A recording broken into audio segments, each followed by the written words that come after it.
लगे सवारन सकल सुर बाहन विविध विमान, होहि सगुन मंगल सुभद करहि अपछरा गान। अर्थात सब देवता अपने भांति भांति के वाहन और विमान सजाने लगे, कल्याणप्रद मंगल शकुन होने लगे और अप्सराएं गाने लगी। शिवहि शंभु गण करहि सिंगारा, जटा मुकुट अहि मोरु सवारा। कुंडल कंकन पहिरे ब्याला, तन विभूति पट के हरिछाला।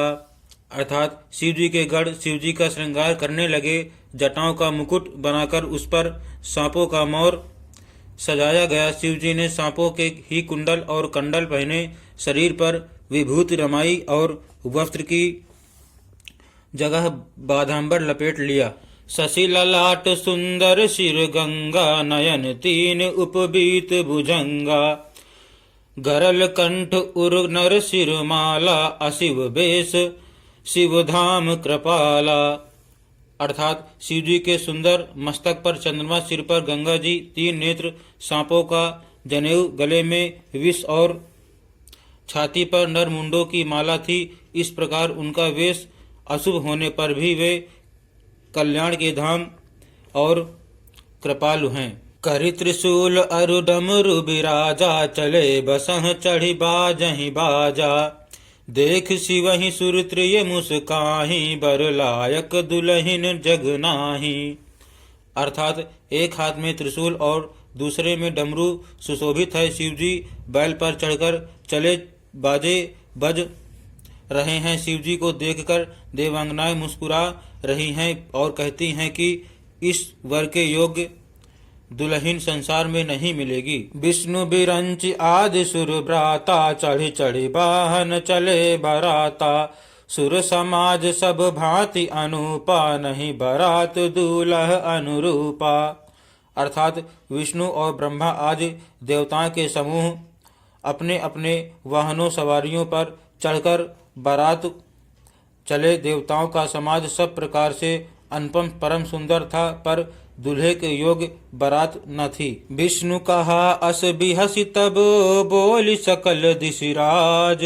बिलग बिलग होई चलहूँ, सब निज निज सहित समाज। अर्थात तब विष्णु भगवान ने सब दिक्पालों को बुलाकर हंसकर ऐसा कहा, सब लोग अपने अपने दल समेत अलग अलग होकर चलो। बर अनुहारी बारात न भाई, हसी करे हूँ पर पुर जाई। विष्णु बचन सुनि सुर मुस्काने, निज निज सेन सहित बिलगाने। अर्थात हे भाई, हम लोग की यह बारात वर के योग्य नहीं है, क्या पराए नगर में जाकर हंसी कराओगे। विष्णु भगवान की बात सुनकर देवता मुस्कुराए और वे अपनी अपनी सेना सहित अलग हो गए। मन ही मन महेश मुस्काहि, हरि के विज्ञ बचन नहीं जाहि। अति प्रिय बचन सुनत प्रिय केरे, भृगि प्रेरी सकल गण टेरे। अर्थात महादेव जी यह देखकर मन ही मन मुस्कुराते हैं कि विष्णु भगवान ने वाक्य वचन दिल लगी नहीं छूटते। अपने प्यारे विष्णु भगवान के इन अति प्रिय वचनों को सुनकर शिवजी ने भी भृंगी को भेजकर अपने सब गणों को बुलवा लिया। शिव अनुशासन सुनि सब आए, प्रभु पद जलज शीस तिन्ह नाए। नाना वाहन नाना बेसा, बिहसे शिव समाज निज देखा।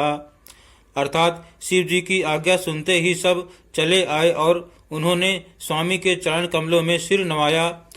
तरह तरह की सवारियों और तरह तरह के वेश वाले अपने समाज को देखकर शिवजी हंसे। मुखहीन विपुल मुख काहू, बिनु पद कर कोउ बहु पद बाहु।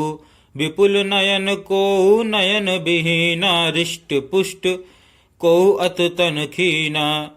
अर्थात कोई बिना मुख का है, किसी के बहुत से मुख हैं। कोई बिना हाथ पैर का है तो किसी के कई हाथ पैर हैं। किसी के बहुत आंखें हैं तो किसी के एक भी आंख नहीं है।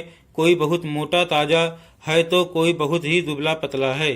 तन खीन को अति पीन पावन को अपावन गति धरे भूषण कराल कपाल कर सब सद्ध सोनित तन भरे खर स्वान सुवर श्रकाल मुख गण बेश अगणित को गणय बहु जिनस प्रेत पिशाच जोगी जमात बरनत नहीं बने। अर्थात कोई बहुत दुबला, कोई बहुत मोटा, कोई पवित्र और कोई अपवित्र वेश धारण किए हुए है, भयंकर गहने पहने, हाथ में कपाल लिए हैं और सब के सब शरीर में ताज़ा खून लपेटे हुए हैं। गधे, कुत्ते, सुअर और सियार के से उनके मुख हैं। कड़ों के अनगिनत वेश को कौन गिने। बहुत प्रकार के प्रेत, पिशाच और योगिनियों की जमाते हैं, उनका वर्णन करते नहीं बनता। नाचहि गावहि गीत परम तरंगी भूत सब देखति अति विपरीत बोलहि वचन विचित्र विधि। अर्थात भूत प्रेत नाचते और गाते हैं, वे सब बड़े मौजी हैं, देखने में बहुत ही बेढंगे जान पड़ते हैं और बड़े ही विचित्र ढंग से बोलते हैं। जस दूलहु तसि बनी बराता कौतुक विविध होहि मग जाता। यहाँ हिमाचल रचे बिताना अति विचित्र नहीं जाई बखाना। अर्थात जैसा दूल्हा है अब वैसी ही बारात बन गई है। मार्ग में चलते हुए भांति भांति के कौतुक तमाशे होते जाते हैं। इधर हिमाचल ने ऐसा विचित्र मंडप बनाया कि जिसका वर्णन नहीं हो सकता। शैल सकल जहाँ लगी जग माही लघु विशाल नहीं बरन सिराही। बन सागर सब नदी तलावा हिमगिर सब कहु नेवत पठावा। अर्थात जगत में जितने छोटे बड़े पर्वत थे जिनका वर्णन करके पार नहीं मिलता, तथा जितने वन, समुद्र, नदियां और तालाब थे, हिमाचल ने सबको न्योता भेजा। काम रूप सुंदर तनुधारी सहित समाज सहित बर नारी। गए सकल तुहि नाचल गेहा गावहि मंगल सहित स्नेहा। अर्थात वे सब अपने इच्छानुसार रूप धारण करने वाले सुंदर शरीर धारण कर सुंदरी स्त्रियों और समाजों के साथ हिमाचल के घर गए। सभी स्नेह सहित मंगल गीत गाते हैं। प्रथम ही गिरि बहुग्रह सब राय जथा जोग तह तह सब छाए। पुर शोभा अवलोकि सुहाई लागई लघु बिरंचि निपु नाई। अर्थात हिमाचल ने पहले ही से बहुत से घर सजवा रखे थे। यथा योग उन स्थानों में सब लोग उतर गए। नगर की सुंदर शोभा देखकर ब्रह्मा की रचना चातुरी भी तुच्छ लगती थी। लघु लाग विधि की निपुणता अवलोकि पुर शोभा सही बन बाग कूप तड़ाग सरिता सुभग सब सक को कही। मंगल विपुल तोरण पताका केतु ग्रह ग्रह सोहहि बनिता पुरुष सुंदर चतुर छवि देख मुनि मन मोहहि। अर्थात नगर की शोभा देखकर ब्रह्मा की निपुणता सचमुच तुच्छ लगती है। वन, बाग, कुएं, तालाब, नदियां सभी सुंदर हैं, उनका वर्णन कौन कर सकता है। घर घर बहुत से मंगल सूचक तोरण और ध्वजा पताकाएं सुशोभित हो रही हैं। वहां के सुंदर और चतुर स्त्री पुरुषों की छवि देखकर मुनियों के मन मोहित हो जाते हैं। जगदम्बा जहाँ अवतरी सो पुरु बरन की जाय। रिद्धि सिद्ध संपत्ति सुख नित नूतन अधिकाई। अर्थात जिस नगर में स्वयं जगदम्बा ने अवतार लिया, क्या उसका वर्णन हो सकता है। वहाँ रिद्धि सिद्धि संपत्ति और सुख नित नए बढ़ते जाते हैं।